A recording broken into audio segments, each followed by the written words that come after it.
Everyone, Daljeet Peterson here from Astrolab 21. Welcome back to the ongoing series on an introduction to the human design system. This will be part 2 of the series. And my intention with this, just to restate, is to share with you my process of coming from the world of astrology and approaching human design, the human design system, as I have done over the past year. And I want to create this as a guide for those who might be making a similar journey. Try to make something that is useful and practical and a sort of nuts and bolts approach to the human design system, because it can be fairly complicated. It's very complex. It's a highly compressed system. There's a lot of information packed into the human design system, the Rave mandala. It's such a rich synthesis of so many components that it can be overwhelming for those who are coming to it for the first time. So this is my effort to share my process as a 3-5, and I've bumped into and trial and errored my way through learning the system myself, and I thought I would just share my process. So we're going to jump back in and we're going to look at the nine-centered being. It's going to be the topic of this episode. But before I do, I just wanted to share a lot of the information and the book that has been a real guide for me in my process. I probably should have shared this in the first video, but I'm going to recommend, it's the definitive book of human design, The Science of Differentiation. It's available on paperback. It's on Amazon. It's written by Linda Brunel, who is the director of the International Human Design School, but it was authorized in cooperation with Ra Uru Hu, who is the founder of human design. I wouldn't say it's the definitive book of human design. Human design's a little broad. It would have to be an encyclopedia, but I would say it is the definitive book of the introduction to human design. This will give you all the basics. It's fairly well laid out. It's a good. I recommend it. So if you're learning human design, this is just a good reference book. Mine is already well marked and highlighted and dog-eared, and will probably remain a reference for me for years to come. So I don't get there's no affiliate links or anything. I'm just sharing that because I think it's useful. All right, so we're going to jump in. I'm going to share my screen here, and let's jump right into the nine-centered being, Homo sapiens intransitus. And if you remember in the first episode, we really focused on just building out the mechanics of the Rave mandala, right? We built using the astrological zodiac wheel. We added the hexagrams of the I Ching and these gates and these lines, and then we showed how this body graph was created, inspired by the chakras and the Sephiroth, and now we have this incredibly integrated system.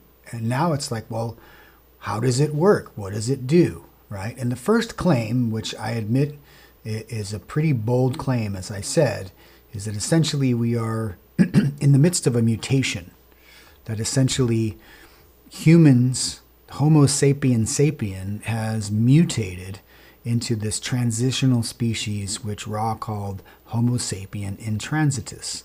And essentially what was a 7-centered being for tens and maybe hundreds of thousands of years is now transitioning into a transitional species as we pave the way to then birth another species, another mutation that is coming our way quite soon, actually. Some of the new raves, as he calls them, may be showing up as soon as 2027. So again, this is a very bold claim within the cosmology of human design. But I don't think it's a prerequisite for using the system, although if it's something that really just turns you off, then you probably won't be open to this as a tool for navigating your life. But it is provocative, and it's something that just needs to be said. But that is where we get this 9-centered body graph. It is a map of the energy circuitry of our current form, where we are in our current evolution. And I don't think it's that far-fetched. I mean, it's obvious evolution is taking place all the time, but it is something to ponder. So here's the graph of the 9-centered being, and what we're going to do is look at these 9 centers in this video so we can get a sense of what's going on with this energy map. Where is the energy going to and coming from, and what do all these centers signify? So that's why we're going to talk about the 9-centered being. And so first of all, let's just acknowledge and identify what are these 9 centers, right? And again, what you're going to see is a lot of overlap from the 7-centered modality, which was the chakra system. And in fact, 7 of these 9 centers share the same name and designation as the traditional chakras of the Hindu system. So the first one is the head center, what we would call the crown in the chakra system. And it has the same association here. There's a biological association with each one of these centers, as well as its function. So, biologically, the head center is the pineal gland, right? And it is associated with our inspiration, right? And this is the pressure to translate existence, right? There's this pressure that comes down through the head center that wants us to translate the inspiration of life into existence, make it, formulate it into something that the mind can express. And so that leads to the second center, which is the ajna, which is, Ra actually used the very same name for this center as the Hindu Brahmin system, the chakra, the ajna, the third eye. And it's also associated with the pituitary, which it is in the Hindu system as well. But this is our mind. This is cognition and the process of mental awareness over time, right? This is mental awareness, cognition. So the inspiration from the head gets channeled into the ajna in order to be processed mentally, to create cognition, to create concepts. The third center is the throat, also similar in the chakra system, and similar in its biological association with the thyroid and the parathyroid. This is obviously the master glands of our metabolism. And the throat center is about manifestation and expression. And as we're going to learn, the throat center has a very special function within the 9-centered paradigm. Next, we have the heart. And again, it's associated with biologically with the heart, the thymus, the stomach, and the gall. And thematically or functionally, this is our ego, our willpower, and commitment. Next is the G center, and here we're getting the first of the 2 new centers, if you will, the new, we won't call them chakras, we don't use that terminology, but essentially it's as if we are getting 2 additional chakras with this new bioform that we have inherited through the evolutionary process. The G center is associated biologically with the liver, with the blood, and this is self-identity. This is the identity center.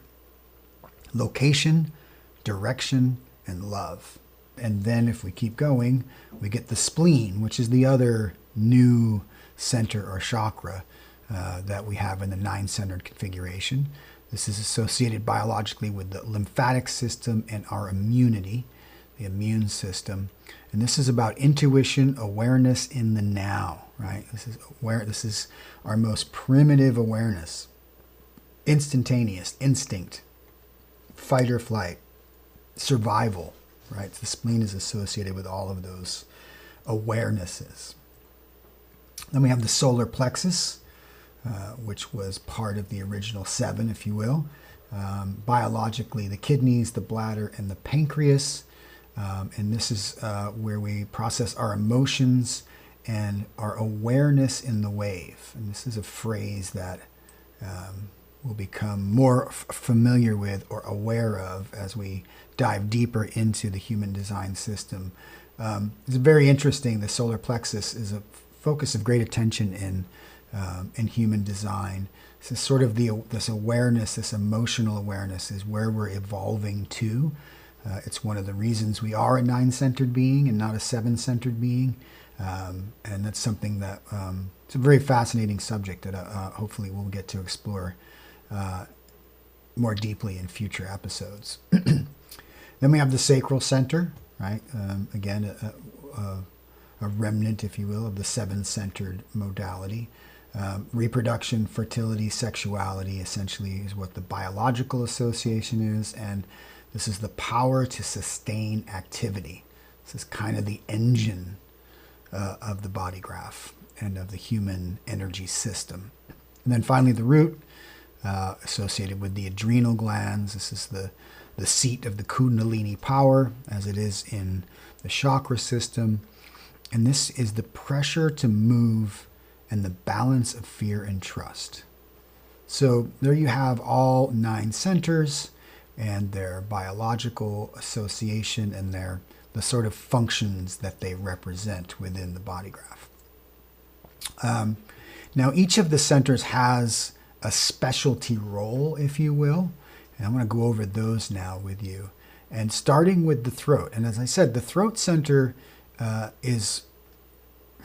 it's almost, if there's a hierarchy to this, the throat center has a really primary role because it is the only manifesting center. And what do I mean by that? It's only through the throat that anything gets manifested, which means either verbally or physically, right? And the idea of manifestation is a concept that we'll unpack a lot more when we talk about type. But just suffice it to say at this point is that essentially all energy is trying to get to the throat, right? It's almost as if, all roads lead to Rome, right? All channels lead to the throat. So any energy that's moving through this body graph, this energy circuit board, wants to get to the throat because that's where manifestation occurs. So whether it's this pressure coming from the root center upward or from the head center downward, all energy is flowing towards the one manifestation center, the throat. We'll find out that these 11 gates here in the throat are sort of 11 different voices and modes of expression and manifestation, which we'll discuss in greater detail in the future. So there's our manifesting center. And then the other thing that's unique is the G center is the only identity center. And as I said, this has kind of displaced the heart and kind of the solar plexus to my mind in a way as well, becoming the new sort of central focusing chakra, right? This is our identity, our self-identity, where we get our direction, our sense of love and self-love. As we'll learn in the body graph and in the Rave mandala, the G center has a very specific function, and its 8 gates actually have a very powerful alignment to the wheel of the mandala. But again, it's a little more detailed than I want to get right now. I'm just sort of planting a seed for sort of identifying, right, the identity center, how this serves a very primary role within the entire cosmology, if you will. Now, we have 2 pressure centers, right? We have the mental pressure of the head center, and we have the physical pressure of the root center. And these are sort of pressuring the energy to move from either the root upwards to the throat or from the head down through the ajna to the throat. And you can see it's pretty direct in terms of the head to the ajna to the throat. It's like a sort of a straight shot, and there's really only 3 channels or 6 channels that can take this mental pressure and get it to the throat. Whereas the root pressure has a lot of avenues towards the throat, right? It can go straight up through the sacral and the G. It can go through the spleen or the emotional center. There are a lot of ways that this energy can move around. But these 2 pressures is really what pushes energy through the body graph. So we consider those the 2 pressure centers. Now we have 3 awareness centers, all right? So there's 3 kinds of awareness that we have in this 9-centered vehicle. We have what's called the splenic awareness, and this is our oldest, most primitive awareness. This is awareness in the now, right? This is instinct. This is intuition. This is that fight or flight survival instinct that we have inherited from essentially our mammalian ancestors. And if we think of like our cats and our dogs and our pets, they kind of operate more out of this splenic awareness in the now. They are very much in the now. But we've evolved as these mental beings, right? This mental awareness of the ajna is something that came along with our self-reflected consciousness and the evolution of the neocortex, right? This is what separates us from the rest of the species on the planet. Is this, profound mental capacity. And while, the splenic awareness is in the now, mental awareness is over time, right? A mental awareness can reflect on the past, it can project to the future, and can also assess what's in the now. So this is a much different kind of awareness, and this is the awareness that has dominated human activity for tens of thousands of years. This is what made Homo sapiens, Homo sapiens, and this is the pinnacle of the 7-centered being. But now we're evolving to this 3rd type of awareness. This is an emotional awareness, right? And this is an awareness of a wave. And we're going to learn more about these emotional waves that we are subjected to. But essentially, this is a new awareness that is evolving in our species. One of the things I think it's interesting if you follow science, we talk about in recent years, we've talked about the heart brain and the gut brain. What we're learning is that the solar plexus itself, that nerve center there, is as complex, and now they're even speculating more complex than the cerebral cortex. And essentially, I think this is where we're evolving to, is this emotional awareness that will eventually supersede the mental awareness that we've relied on for, 100,000 years as a species. So it's a pretty fascinating aspect of the understanding of this system. And again, we'll be talking a lot about the emotional center and emotional awareness as we explore deeper into the topic. But suffice it to say, these are the 3 awareness centers.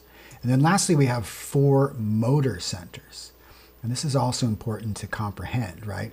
The root center, the sacral center, the emotional center, or the solar plexus, and the heart center, or the ego center. These are the 4 motors, right? These are sort of driving the engine, if you will, of the body graph. These are places that have the capacity to manifest, right? Remember we talked about the one manifesting center being the throat? So essentially, in order for energy to manifest in the throat, it has to originate from one of these 4 centers. This is what creates the power of manifestation. And again, that's a word that we're going to talk about a lot, but it's just good to understand at this point that it comes from these motors. So these are motors, and these 5 are not motors, right? These would be called projected centers versus motor centers. So that's important to acknowledge. So there's a summary of the 9 centers and their functions, right? And one of the things interesting to note, again, we're going to keep pointing to this emotional center. It's interesting to note that it is the only center that is both an awareness center and a motor. And so we'll just kind of put a pin in that as something to contemplate and something that we will certainly explore deeper. Now, great, now we know what these centers are, and now we know what they do. But another thing that is going to be really important in understanding these centers is not only what they do, but what they don't do, or what we call the not self in human design. And this is a huge concept in terms of what we call homogenation or conditioning, that we all are conditioned to be not self. And this is a really important concept to grasp, and it's fundamental to human design. That essentially we are designed by definition, and we'll see what that means in a minute, to be ourselves, but we are conditioned by society, by culture, to be not self, right? And so, and particularly if we have open centers in our body graph, and again, we'll talk about what that means, but I like this because this is a really elegant and simple sort of check against whether we are operating out of one of these centers as our not self. And there's these 9 sort of simple questions you can ask yourself. So for the head, for instance, the question is, am I trying to answer everyone else's questions, right? If you're doing that, if it's not who you're supposed to be, it's not how you're supposed to operate correctly, right? With the ajna, am I trying to convince everyone else that I'm certain about this, right? If you find yourself saying that a lot, I am certain. Good chance that that's not you. That's your not self talking. You've been conditioned, probably. You've been trained by parents and teachers and society that you must be certain about your ideas. I am certain. Probably not, right? So it's just an interesting check, right? Well, what about the throat center? Am I trying to attract attention, right? You think about the world where we live in and social media and all that. Like, how many people are just trying to get attention? Very likely they have an open throat center. And they are not being themselves. They are not speaking from their authentic voice. They are trying to adopt a voice that isn't theirs. Here's another good question. G center. Am I looking for love and direction, right? How many people are just lost? How many people, I think of this all the time, over the years in my astrology practice, how many people have come to me looking for love? They'll bring me the chart of something. Is this it? Is this the one? Is this the one? They're just always looking for love. And I'm sure if I were to go back to the astrology charts of all those clients, I would probably see a majority of them probably had open G centers. They just constantly looking for love. Where should I go? Where should I move? Who should I love? These people are constantly in their not self because they don't have a reliable sense of themselves. This is very common. It's not right or wrong. This is not a judgment, right? And it's important to make this point about all of this information. This is not a moral judgment, right? It's not good or bad. It's not right or wrong. It just is. It's just this and that, as Ra would always say, right? It's a binary. It's just recognizing that these things are operating mechanically. This is we call it the mechanics of the Maya. Remember, we talked about that in the last episode. That what we get, what the body graph is giving us, is a way to mechanically understand how our energy works. Okay? What energy we have access to and we can define and depend on, and where we are open to conditioning to be who we are not, the not self. So that's what all these things are pointing to. So just keep that in mind. I'm not judging anyone when I say I'm looking for love. It's just these are people who are misguided because they don't know who they really are by knowing their body graph, so that they would know not to look for love in all the wrong places, if you will. Here's another good one. If you have an open heart center, or you're operating as your not self out of the heart, what do you get? Do I think I have something to prove, right? How many people are trying to prove themselves? I'm worthy. Prove I'm worthy. Prove I'm good enough, right? This always is usually an indication that that person is operating as their not self from what's probably an undefined heart center. Solar plexus. Am I avoiding confrontation and truth, right? Do I not want to, I don't want to get into confrontation. I don't even want to get into it, right? These are people who often have an open solar plexus and an open emotional center, and they just can't handle the processing of everyone else's emotions, right? They would rather just avoid it altogether. Let's not talk about it. Let's just let it go. No, I'm okay. I'm good, right? They avoid confrontation, and the truth is, they are upset or whatever, right? People with an open emotional center. How about the sacral center? Do I know when enough is enough? Again, and you just see these things playing out. All of these things are pointing to the sort of tragedy of the human condition, right? All running around trying to be what we're not. And you see this with what we call non-energy beings. People who don't have a defined sacral center are more likely to just try to do too much with energy they don't have. And they get completely burned out because they never know when enough is enough. I don't have enough food. I haven't, overeating. I'm not working hard enough. I don't have enough money. I don't have enough toys. I don't have enough friends. I don't have enough likes. Constantly trying to generate more than they can even handle. And it's tragic. These people are suffer greatly of all of these conditions of the not self are really what create a lot of suffering in ourselves. And it's unnecessary. And again, this is why human design is a useful, practical tool, because it can point to where we are operating incorrectly, and we can avoid all of these tragedies of the human condition, right? And then lastly, the root center.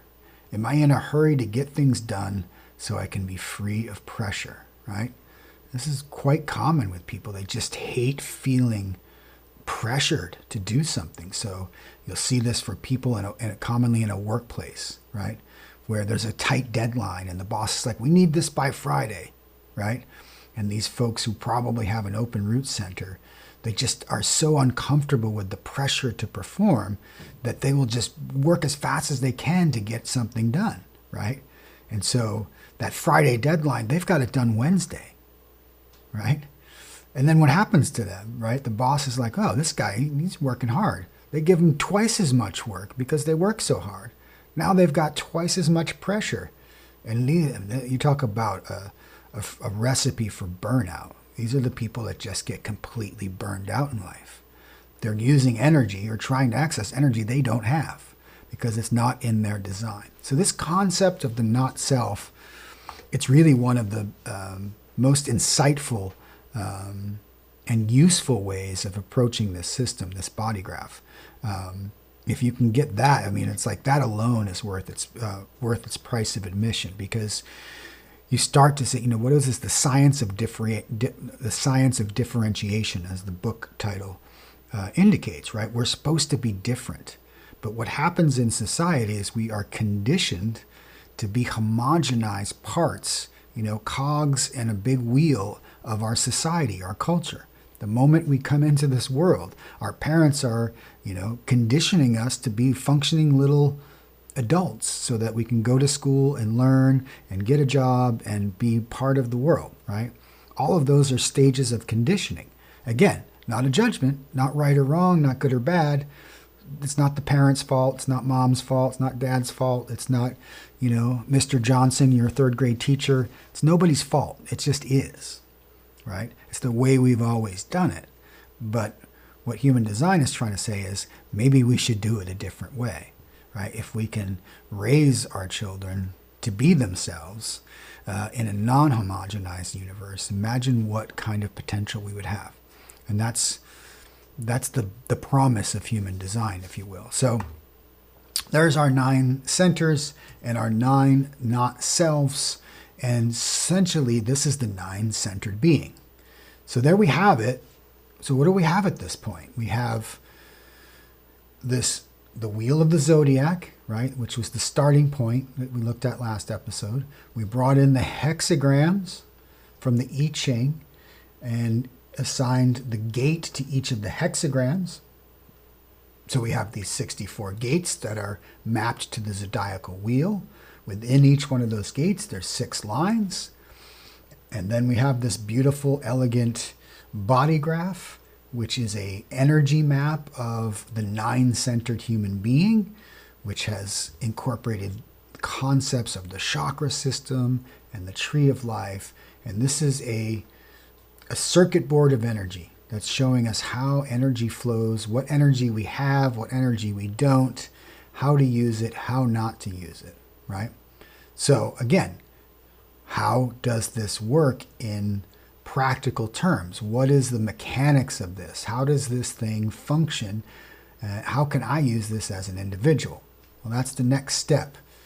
And so what I want to do in the next episode is I'm going to actually walk you through my body graph, the Rave Mandala of Daljeet Peterson, because the best way to explain or to demonstrate how this works is to use a chart example. And honestly, this is the chart example that I've been using most often for myself in my own education. It's just like in astrology. If you want to learn astrology, learn your own chart. That's your best tool for understanding astrology. That's what I've been telling people for years. Become the architect of your own destiny. Learn to read your personal blueprint. Learn your map, right? This is a roadmap for navigating life. This is no different. This is just a different map. And I would argue maybe a more technically advanced map, right?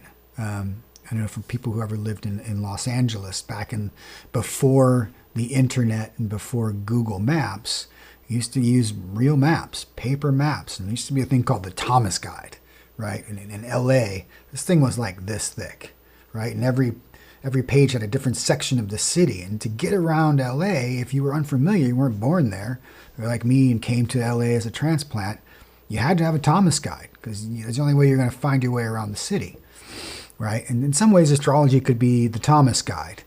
And human design is more like Google Maps. It's a technologically advanced 21st century map for navigating your life. And so in the next episode, we're going to do that. We're going to break it down. I'm going to show you how this works by walking you through my chart, and we'll see how this thing really comes to life. All right, so I hope you'll tune in for that. I hope this was helpful. And again, as always, please like and subscribe. Hit the notification bell if you want to get alerted when the new videos in the series come out so you can stay on top of them.